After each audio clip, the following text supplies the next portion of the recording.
My name is Will Fenton. I'll be your co-host for this for today's webinar on before you apply 5 college admissions busted. We'll go ahead and let my co-host introduce herself. Hi, everyone. I am Sulinya Ramanan, and I will be your other co-host. And Will and I will be answering all of your questions about college admissions. So feel free to write them down, and we will get to them at the end. But in the meantime, we're going to be sharing 5 very popular college myths that we are going to bust for you. So stay tuned. Like I said, we're going to give folks that are coming in here just another moment or two to come in and get settled. We did have quite the registration turnout, which is excellent. Great. We also want to thank um, our host sponsor, whatever you might say, um, Cambridge Center for International Research, and Oliver, who is currently one of the co-founders, who is on the call as well. He will be here specifically to answer questions about CCIR and the research. If you have questions directly related to that, um, otherwise, he's just going to be hanging out, helping us make sure we get through this as smoothly as possible. But this webinar is presented by CCIR. And the shout out now is that their early registration deadline is October 1st. Regular decision deadline for the applications is October 15th. I'll also have a little reminder at the end of our presentation as well in regards to that. With all that said, Selena, are you ready to get started? Let's do it. All right, great. Well, let's see if it wants to respond. There we go. All right, so brief table of contents here. So we're going to do intros. We will then go over the 5 college myths that we are going to bust. Sorry, 5 college admissions myths that we're going to bust for you. And then we're going to go right into our Q&A, little AMA, whatever you want to call that. Essentially, you will ask us questions. We will then answer those questions for you, the audience, as much as we possibly can. If you want to try and stump us, feel free. Maybe you can. The only prize you're going to get is the look on our faces when we cannot answer those questions. But as I said, we have Oliver here. We'll also be able to answer questions specifically about CCIR, their application process, their research that they do, or anything else directly related to that. But as far as college admissions goes, that's why myself and Sulinya are here to go ahead and answer those questions. So we're going to go ahead and move right along. Awesome. All right, so an introduction about myself, Will Fenton. I've been in the college game for 20 plus years. I've been directly doing college admissions for, let's say 15-ish, give or take. I didn't major in math, so I'm not going to worry about that. I'll hand that over to Sulinya, who went to MIT.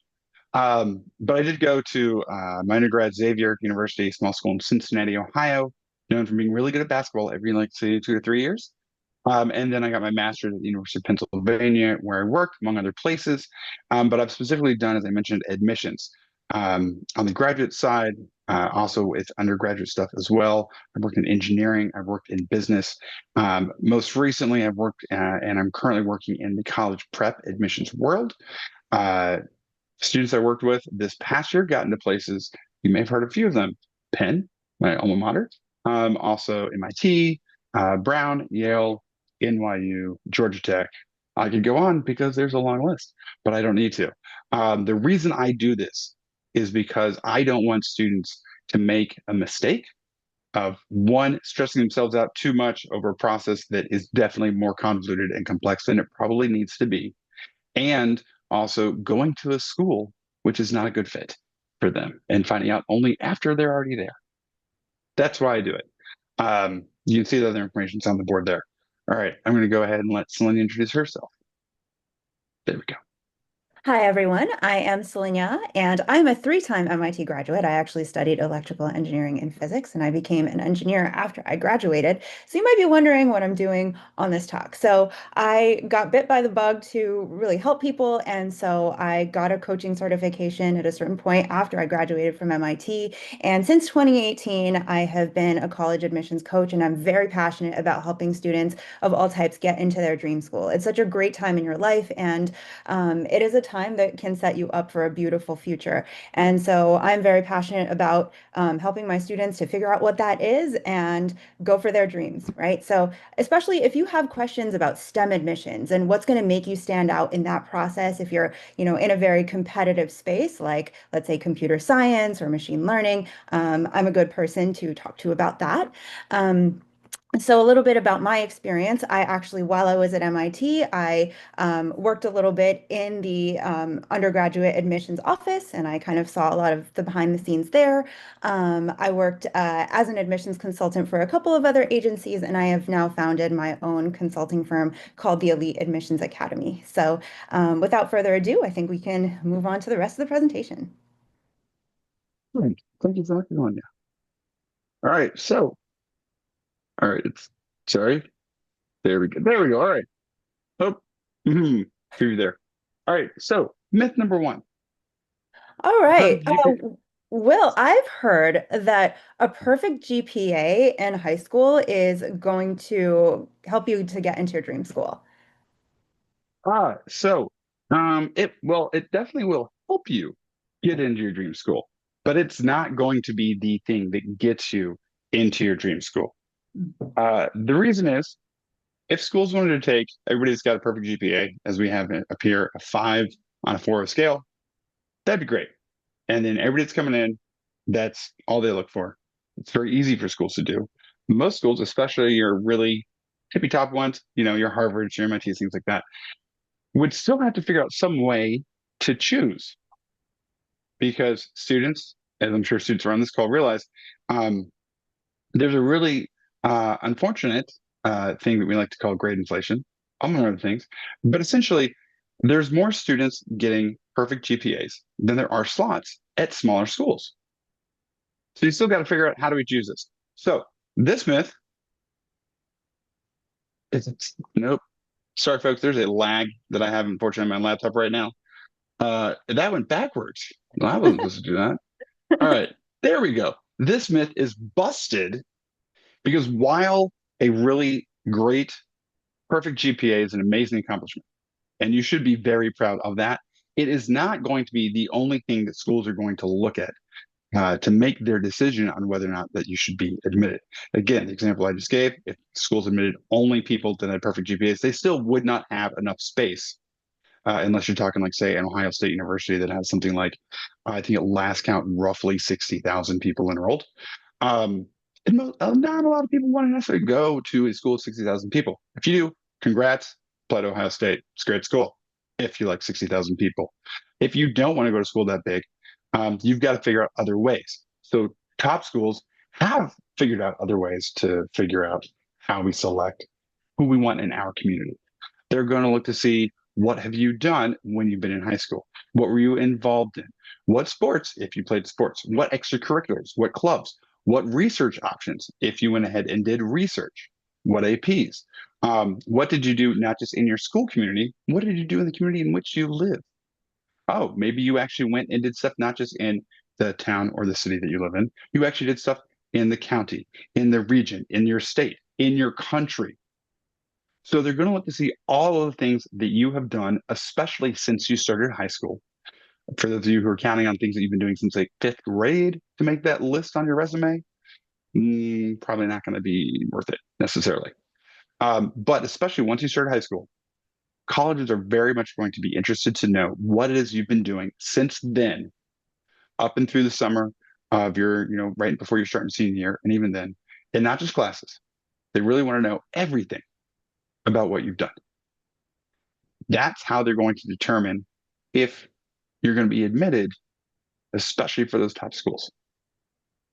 Sulinya, anything you'd like to add to this myth That was busting? a really good description of, what colleges look for and why a perfect GPA is not enough. Of course, that is going to be the foundation of your application. You definitely need a very, very strong GPA to get in. But I first off want to say that you don't necessarily need to have an absolute perfect GPA in order to get into those schools. What I do want to get everyone on this webinar to start thinking about is the perspective of the admissions officer, right? And one of the things that they are going to be looking for is to identify the students who early on are likely to go off and do amazing things in the world, whether it be in the field of research, right? Or maybe they start companies, right? And they want to choose people that are going to do great things out in the world, bring a good name to the school, and help the school to ascend in their rankings, right? So get into the mind of the admissions officer, and how would they think about different aspects of the application, and that can kind of help you to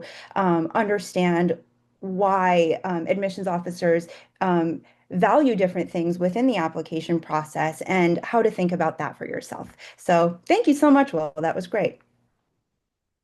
And thank you, Sulinya. That was also a really great point. We do want to stress just because you don't get a top or don't have a top GPA doesn't mean you can't apply to a great school. All right, so that's first miss busted. Let's go ahead and see if this will work. Go to number two. All right, there we go. Again, I do apologize for the delay. My computer is currently experiencing a little bit. All right, so myth number two. Selenia, I've heard that your personal statement, that's, the big essay that you got to write for the vast majority of all these schools, should discuss how you overcame a serious life-altering tragedy or a monumental challenge, right? That's what it should be about, right? Actually, Will, that's not true. And it's a good thing if you haven't had a very serious life-altering tragedy or monumental challenge.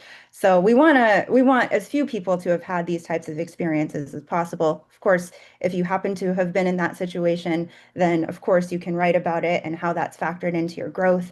But really, what we're looking for in the personal statement, really boils down to how you've grown as a person. What's important to you? What are your core values and what kind of personality do you have? What do you bring to the table, right? It's not a pity party, right? And it's not a contest to see who's overcome the biggest challenge. It's not that whoever's had the hardest life is going to get into those schools. Of course, if you've overcome very significant challenges in your life, by all means, write about that, and it can make for a very compelling story. But there's plenty of people, actually, the vast majority of people that get into top schools haven't overcome some kind of insane tragedy, right? And that's a good thing. So this instead is your time to showcase who you've become, as well as who you're growing into, the type of person that you're growing into, who you hope to be, and what you hope to contribute to not only the school that you attend, but the world at large once you graduate. Will, do you have anything more to contribute to that? No, honestly, I think you did a really great job of summarizing what we're looking for. By we, I mean the royal we. I am currently not an undergraduate admissions officer, but having worked with those and having worked again on personal statements for a lot of students, um, that really is a great summation. Um, as Sonia said, it's not about who has the biggest tragedy. It's not about a sympathy party that you're looking to create. What you're really trying to go for is showing the admissions officers at the schools that you're applying to how you've got to be who you are right now. And that could be one specific moment in your life. It could be a series of specific moments. It could be the influence of a certain person, a neighbor, a coach, a parent, lots of parents, grandparents, what have you. At the end of the day, though, that's really what you're trying to go for is showing the school again who you are as a person and who it is that you were really trying to become. Um, so yeah, I just summarized what you'd said, but I think that's a really good one. Um, do Perfect. you think there's anything that we've missed? I think so there is a question on that, but let's get to the questions at the end. So feel free to type your questions in the chat and we're going to get to all of those at the end. Yes, folks, we do promise we will definitely do our best to get to every single question that is going to be asked during the webinar. Those questions will be answered after we get done going through our 5 myths that we are currently in the process of busting. Yes. All Oh, and one right, more point so on this. If you are looking for a topic for your personal statement, if you're currently in that process or you expect to be in that process in the next year or two, feel free to reach out. We do help with that. So just want to put that out there. yeah, we definitely do. All right. So myth number three. Well, I heard that there's a secret formula that like once you crack it, you can get into any school of your dreams. Is that true? Well, trust me, I really wish it was because I would be searching for that formula because I know once I got it, I'd bottle it, I would sell it. It'd be great. I'd be so rich. It'd be awesome. I might even start my own school. No, unfortunately, there is not such a formula for a number of reasons, a few of which I'll go into right now. No, folks, sorry, we're going to bust this one.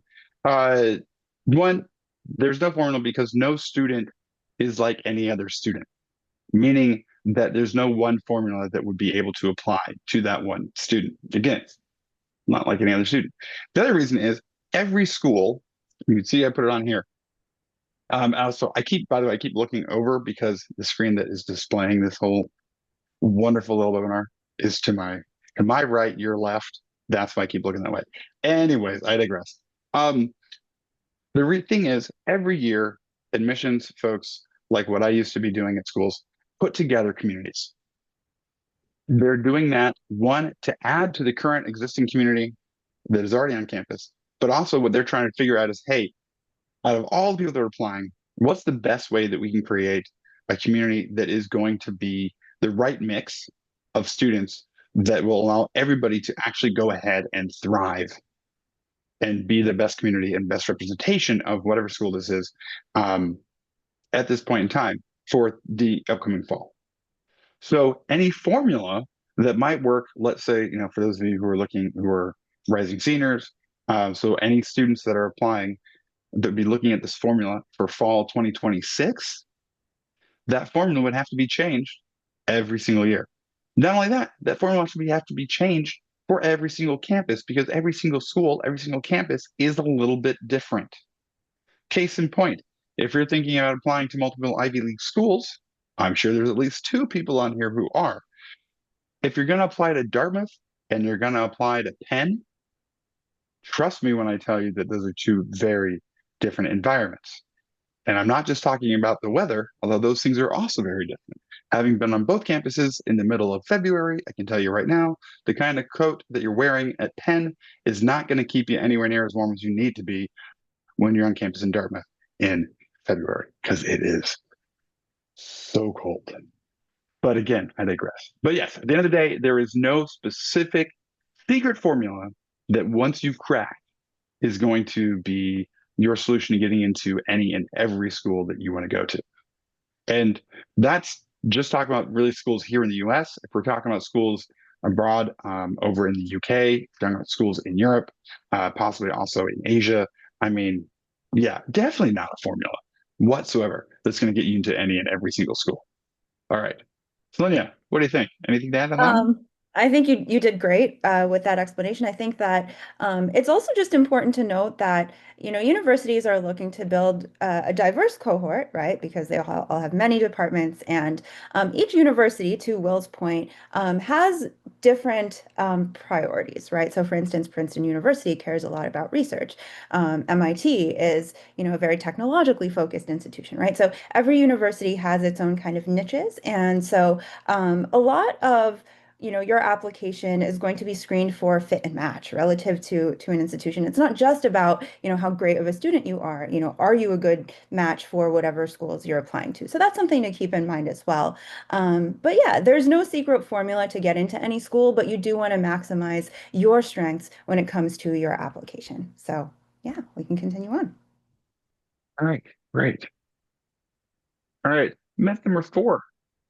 Sonia, I know I've heard this because I was just talking with two of my neighbors, and they told me one of them who has a student currently in high school, um, sorry, a daughter currently in high school who is a student.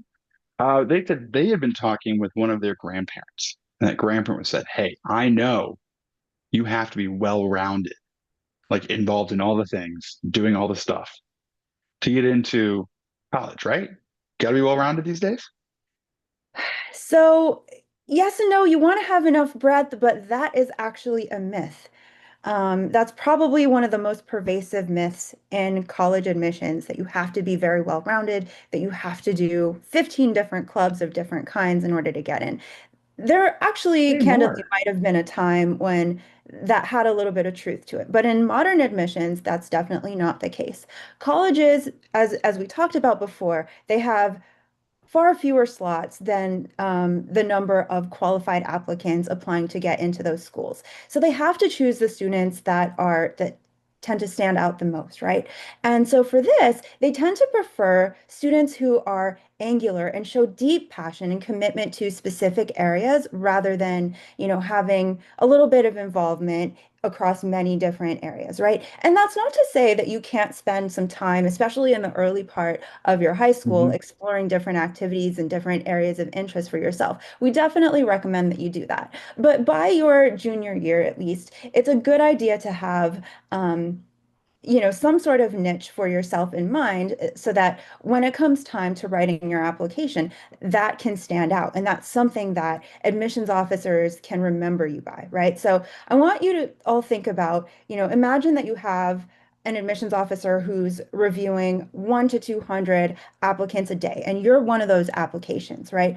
Are they going to remember somebody who's done 15 different things and not really had very much to show for any of them, or has really focused and distinguished themselves in one particular area and really contributed to that field, made a difference in people's lives, and have something that they can show moving forward long after the college admissions process? It's probably going to be the latter, right? And I also do want to say that it's a good idea to actually get familiar with the Common Application, which most schools use.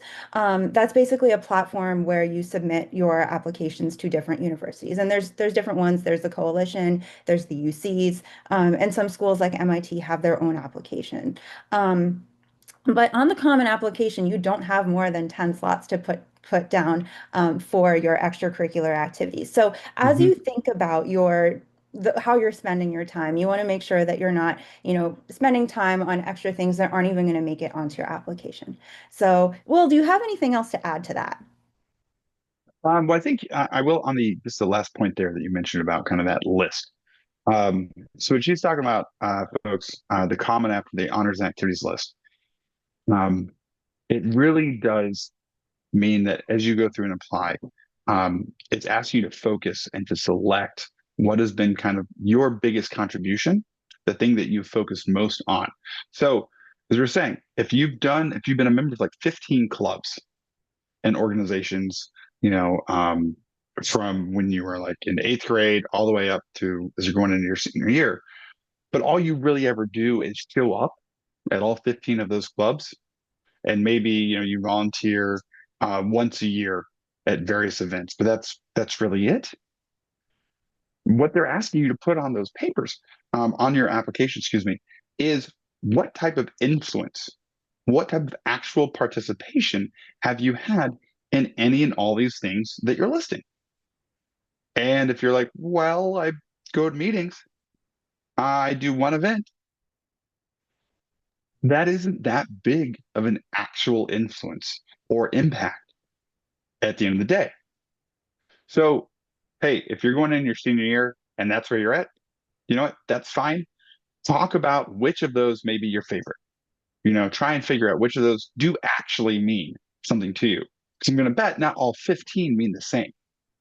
But if you're a junior right now, or if you're a sophomore, if you're a first year student, um, whatever, if you have a chance to start being able to figure out which of those you actually want to go and contribute to, you actually want to go and start making a real impact. You don't have to do it, especially if you're a first year student, you don't have to do it right away. But it is something to start thinking about because, as Selena said, once you get into like your junior year, that is really when schools are going to ask, when they're reviewing your application, gee, what has this student actually done to make an impact in whatever community that they've been a part of? Because again, they're looking to see, does this person or is this person the kind of person we want to have come be a member of our community? We want to know what kind of impact they'll make on our community. And one of the ways they do that is by figuring out and looking to see what type of impact you have made on your current community. And if the only impact you've made is showing up at meetings and going to one event a year, that's not the kind of impact that they're really going to be looking for. Or flipping that around, that's the kind of impact that they can get from anybody else. All right. Well said. Thank you. All right. We've done this a little bit. All right. That is our fourth myth. And we're going to move on to our fifth one. Last, final. All right. So, well, I have heard that all high school research opportunities are created equally. I really want to do research. So, is this true? Oh, you know what? It sounds like it should be, right? Yeah. Because if you want to do research, what's the difference between like if I started a research project right now, or if I talked to like one of my teachers in high school about doing research, or if I Googled high school research projects.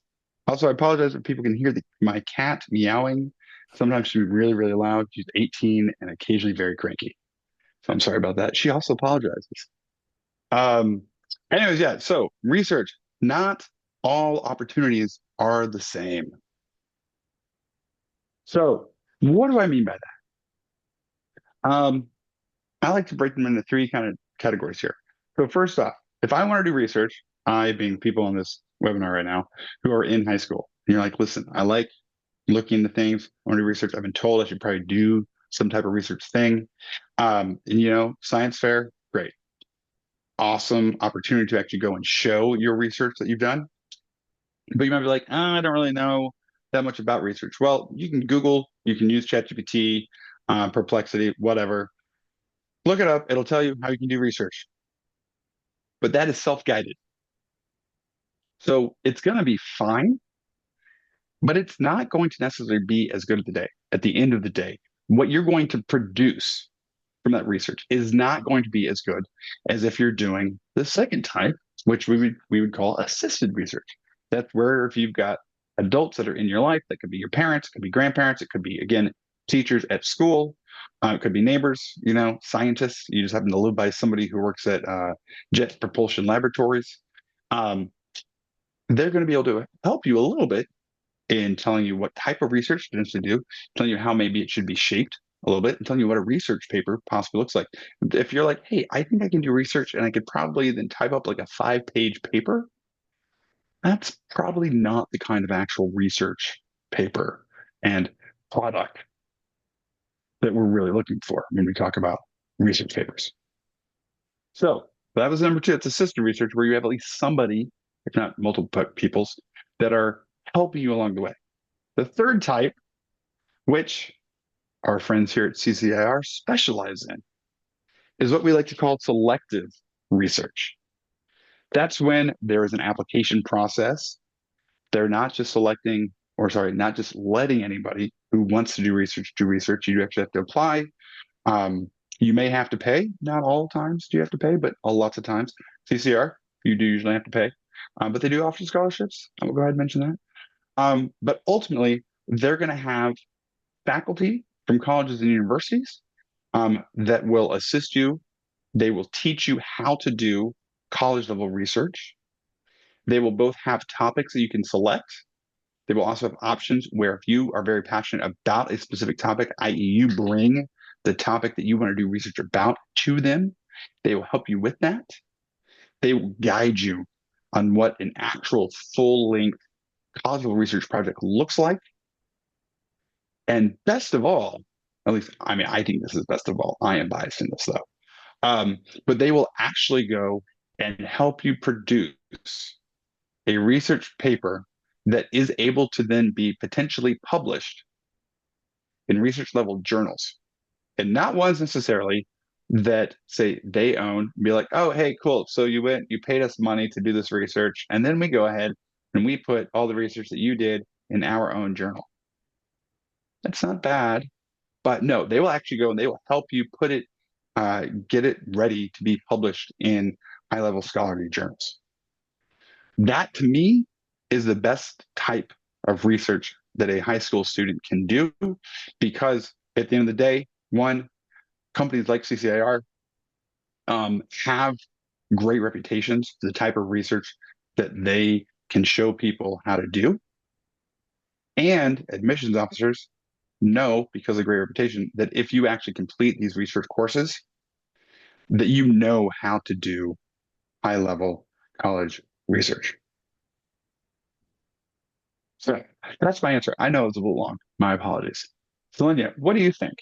How do you feel I about think that? that was a really good, really thorough answer. And to your point earlier about depth and, having impact within the different activities that you do list, when it comes to research, the level at which you do the research is really going to matter. Research is one of the most important extracurricular activities that you can do. And so doing that at a very high level, will really help to propel your college application efforts just that extra mile.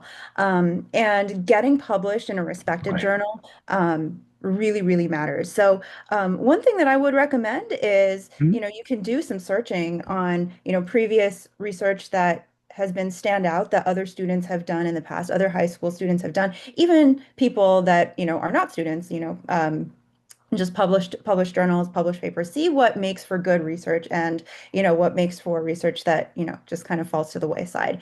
And you will see that the types of guided research that CCIR does really does help you to stand out. So I definitely think it's something to look into if that's something that you don't currently necessarily have a research project, or perhaps you already have a research idea that you want to do and you want to take it to the next level. We definitely recommend that. Excellent. No, thank you for adding that, Sulinya. I really appreciate that. Of course. All right, folks, that is five college admission myths busted. So now we're going to get to our Q&A portion of it. Sorry, again, I'm getting a delay. There we go. All right. So, as I was All saying, right. that's our five college admission myths busted.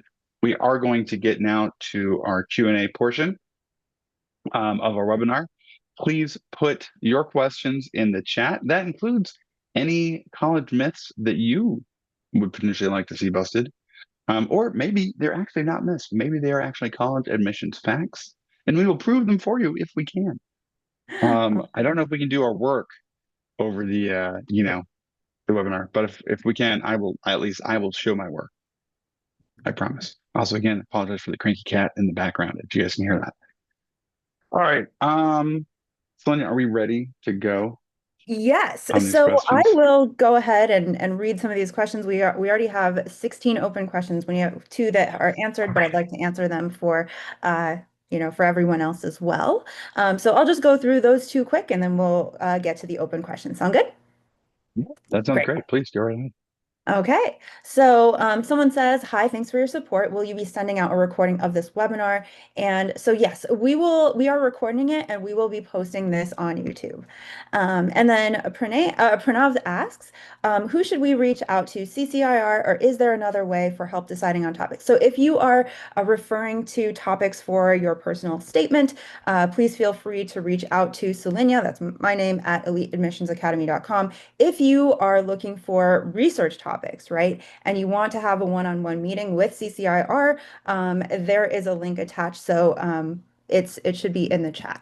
All right. So now I will go on to the open questions. So Alessandro asks, what is the influence of the IB score in the application overall? Will, would you like to answer that? Sure, I can definitely start with that one, and then please feel free to jump in, Sonia. Sure. So the IB score is going to have an influence, usually based on what the topic or topics are within that IB score, and then based on what potential major you are applying to. Um, it's usually going to be a good thing. It's usually going to help or boost your overall application. It's not going to usually be a negative. Um, but I will say this is that if you're taking IB classes and you don't do well on the exams, um, I personally usually recommend that you go ahead and share those scores anyways. The reason being that oftentimes admissions officers are going to see that you've taken these the IB courses, and if you don't include the scores, they're going to wonder why it is that you did not do that. Also, the other reason is that many times schools will require that you do report if you took the test or not, even if you don't actually record the scores. So you might as well go ahead and share. But yeah, I mean, at the end of the day, it's just like the AP tests where they're going to go ahead and usually they're going to help your overall application. Selenia, Yeah, feel free to prove I me would wrong, by the say way. no, I would agree with what you said. It's one piece of your overall application, so we just want to make sure that, you're not overly fixated on any one piece, but at the same time, you're maxing out the parts that really, make a difference for you. So, with that in particular, because, IB and AP classes tend to be harder, you want to make sure that you are taking the hardest classes in the areas that you're going to be focusing in. So, for instance, if you are going to be applying as a math major, right, you want to max out on all of the hardest math classes within your IB or your AP curriculum. So, yeah. All right. Very So, good point. Yeah. yes. Next question. So if you're okay with it, I'll take it and then you can Yeah. respond. So if a student writes a personal statement by using AI, does it affect their university admissions process? And what if a counselor writes a recommendation letter by using AI? Does it also affect? Okay, this is a great question, and I think something that's very relevant today. Hmm. First off, I just want to say, don't don't write your personal statement or any of your essays using AI. You should be writing that. University admissions officers have ways of detecting whether students have used AI to write their application essays.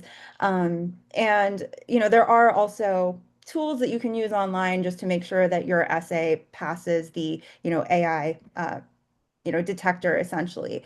But we do want to make sure that your essays are authentic, that you've actually done the work. And I think that, a lot of people have said this.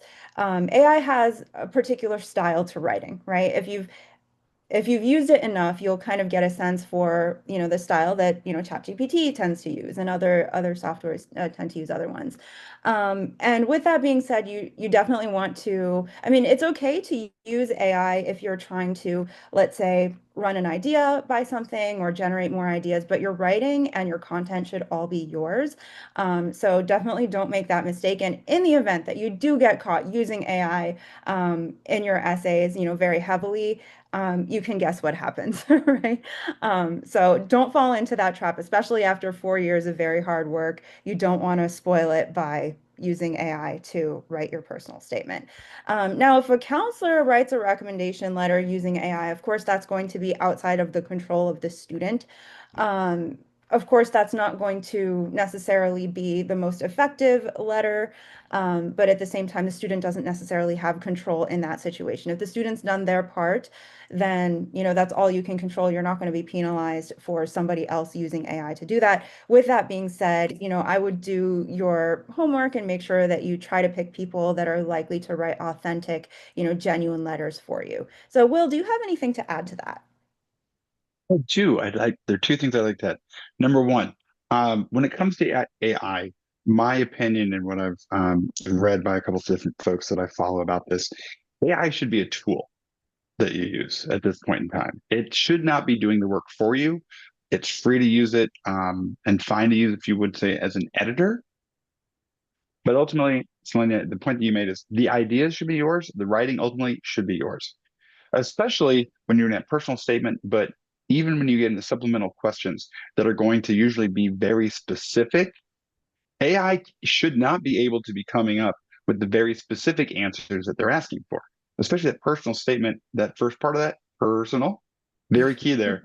Unless you're throwing literally your entire brain and just dumping it into ChatGPT right now, there's no way that it is going to be able to come up with the kind of specific personal ideas, examples, what have you, that you should be able to come up with. Now, can it edit those? Can it make the writing a little bit tighter? Possibly. But the thing is, at the end of the day, and Sonia pointed this out, if you're found out that you used I will tell you right now, based on personal experience, you will have your letter of admission revoked. It's quite possible that somebody, especially, if you were, valedictorian, that kind of stuff, that may get leaked. I'm not saying that I did that. Definitely did not do that. But I'm saying that if it's a big enough deal and somebody decides we should make an example of the person who decided to use AI, that could also happen. And then it doesn't matter if you use that just once. If that gets out, potentially all of your offers could come under question. Nobody wants that. So again, it's a tool you can use. It should not be the tool that you're using to write everything for you. As far as the council piece goes, one, I don't actually know how you would know if the counselor wrote this unless the counselor told you, because the counselor letters should not be sent to the students. I'm not actually aware of any cases where that usually is what happens for recommendations. Those are normally sent, especially if you're using Common App to apply or the vast majority of application systems. Those are sent from the counselor or from the teacher or whoever else is doing the recommendation directly through the system. I would hope the counselors are not using AI just to write the full letters, because again, they're supposed to be very specific to the students that are applying. So the same issue comes into play here. They're not going to be able to be as personal. They're not going to be able to be as specific as they really need to be if they're relying on AI to do the writing for them. But at the end of the day, it's really, they're not going to necessarily know. The students are not necessarily going to know. I would hope again that counselors are not going to be actually using AI to write these letters. But you would not be held responsible, or you should not be held responsible if your counselor decides to do that. You will be held responsible if you do that and schools find out. And I will tell you very much, because I've had students go and submit information that was incorrect. We find out, if it's not myself, it is the school that is definitely holding people accountable.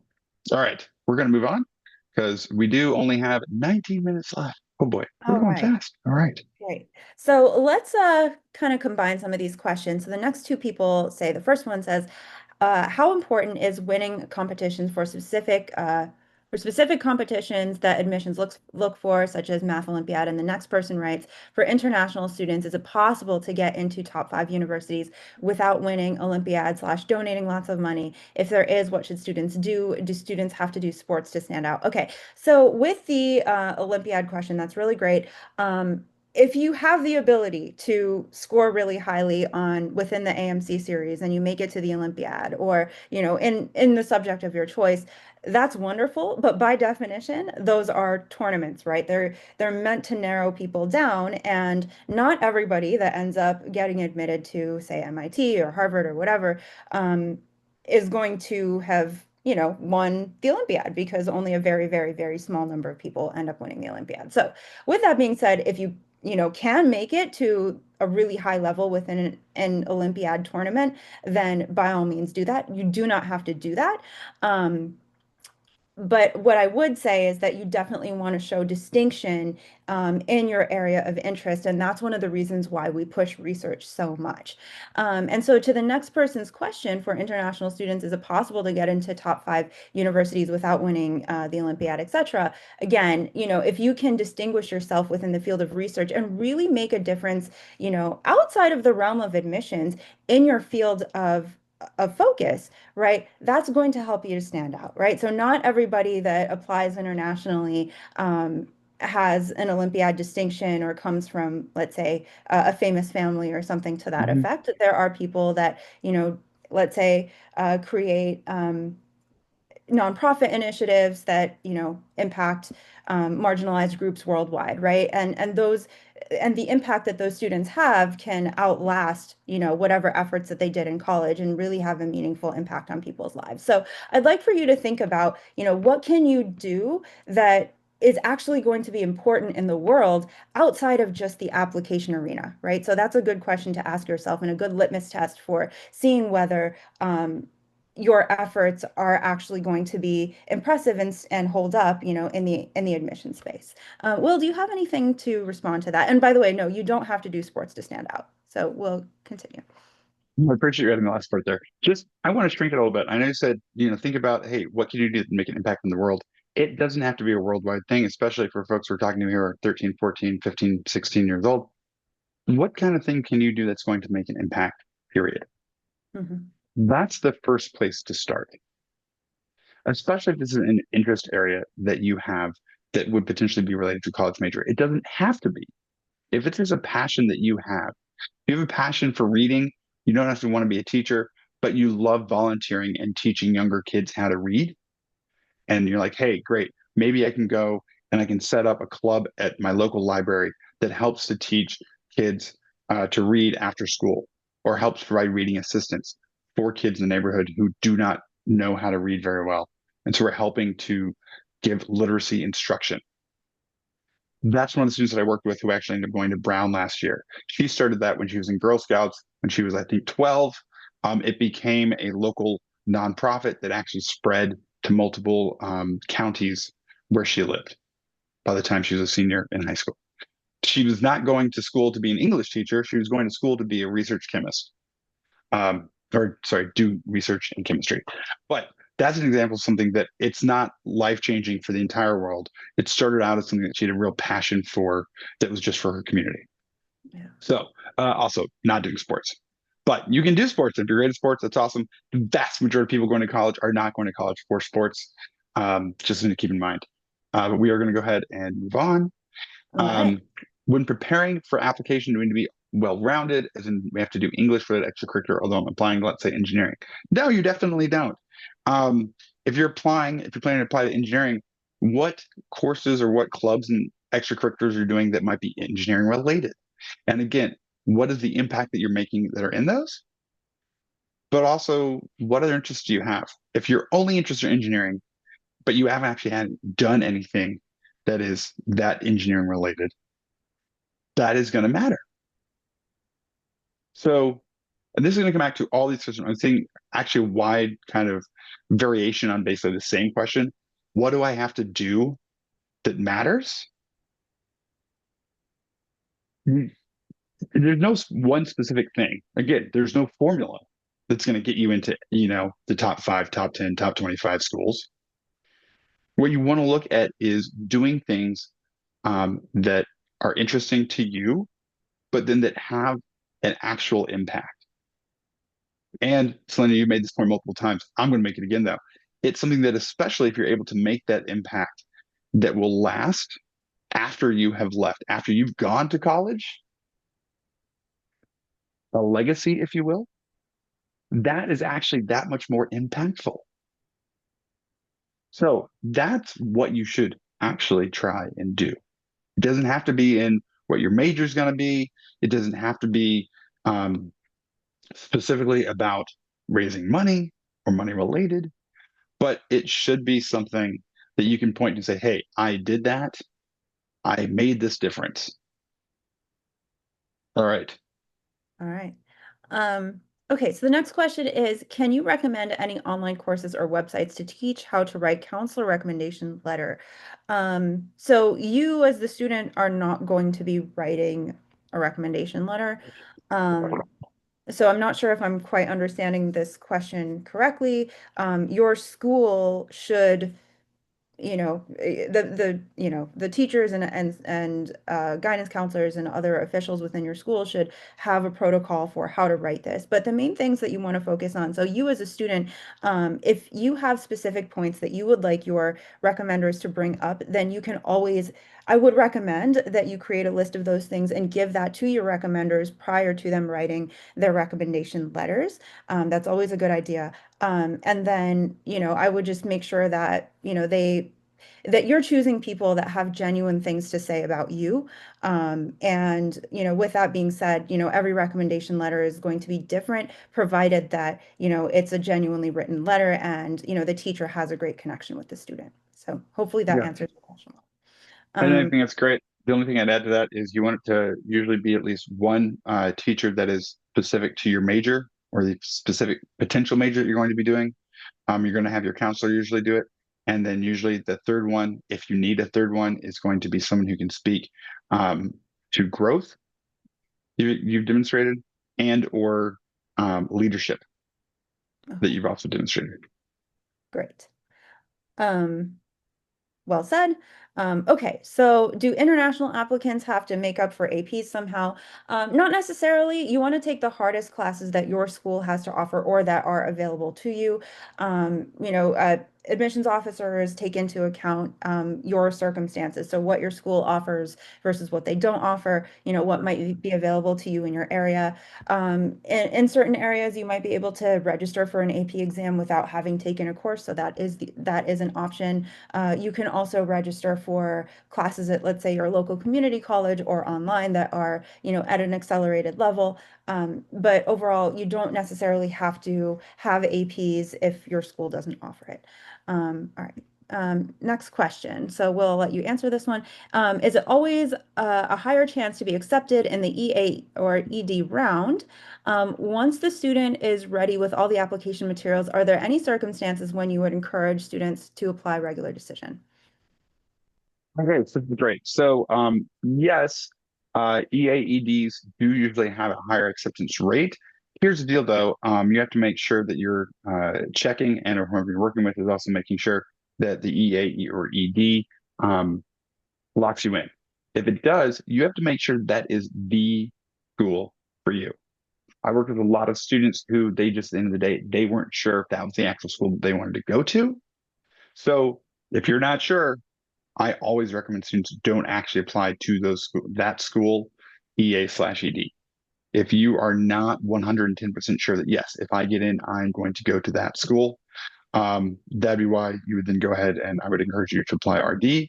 The other reason, I mean, always encourage students to apply RD is because I encourage students to apply to more than one school, and you can't really apply, at least for the vast majority of schools that do EA or ED, depending on what school is. You can't apply to more than one for those. So you are going to apply to multiple schools then for RD. Another reason would be if you just are not going to be ready with your personal statement and or supplements for the school by that EA or ED deadline, don't rush and submit what is not a great product just because you're like, oh, but I got to get this in. Don't waste that opportunity. If you need longer to work on it, then take that additional time. But at the end of the day, as I mentioned earlier, I'm really big on school fit, meaning that if the school is going to be the one that you want to go to and you are sure of that, that's what you should be applying to for EA or ED. If you're not sure about it, don't apply EA or ED. Anything to add on that one, Sonia? Not really. Yeah, I would just say the main thing is just make sure that you have all of your materials done to the level that you're satisfied with. So I would rather you apply regular decision and get everything done to the best of your ability versus, submitting something that's half-hearted or scores that you're Mhm. not happy with, just to get it in early. So, next question. Um, how do you note this selective research on your Common App activities list so that admissions officers know that it is selective research paper? And the next person also asks, for the research, how much will the university admissions believe that students are able to do something that is in the PhD level? Okay, so you don't necessarily have to do something that's at the PhD level, right? And we also want to make sure that it is believable. But to your question about the selective research, you are going to be writing, well, first off, you can actually submit the paper within your application as a supplemental material, but you're also going to be writing in your activities list a brief synopsis of what your research entailed, and then you're likely going to be able to talk about it in one of your supplemental essays, and that should give the scope and the depth of the research that you're doing. I just kind of want to get through these quickly because we have 7 minutes left. So One thing I'll add to that, and this actually covers because there's several questions about the research piece. A lot of places are actually known for the type of research that you're able to do. So one that will also note, because admissions officers are going to recognize names of places where you're doing the research. In addition, when you're writing about the research that you're actually doing, you're putting in the professor or faculty member that you're working with, you're putting in the schools that they're working with, you're putting in your topic. So all that information about the research that you've been doing will also be included in your application. So that is also going to be helpful for the admissions folks when they're evaluating this piece. And then as Sonia mentioned, you're also able to submit usually both are at least the oh wow, terrible time to have a brain shortage. Um, that thing, it's not a synopsis, but it's about the research. It's like the first, paragraph or two. Help me out here, Selenia. It's in the research paper. the Um, abstract. thank you. Oof. You're able to submit at least the abstract, if not the actual paper itself, as a supplemental piece when you're submitting your application. So that will usually be included. So that will also help with the overall research piece. Okay. All right. So I'm going to All take this right. one. What do you think students should get out of college visits in high school? This is a great question. Number one, if you can do college visits, definitely do that. Not everybody has that opportunity, but if you can, even if it's just to get a feel for what actually being on a college campus is, even if it's not a school you think that you actually apply to, go ahead. You might have your mind changed. Um, but you should try and figure out what is the atmosphere like on campus. So if you can actually go when class is in session, usually like fall or spring semester, all the more reason to go to that college to do that campus visit. If you can sit in on a class, even better. If you can talk to a professor or two, especially one that would be in a major that you are looking to potentially major in, that's the best. But you really want to try and get a feel for campus, for the atmosphere, for the type of students that are there. Have lunch with some of them.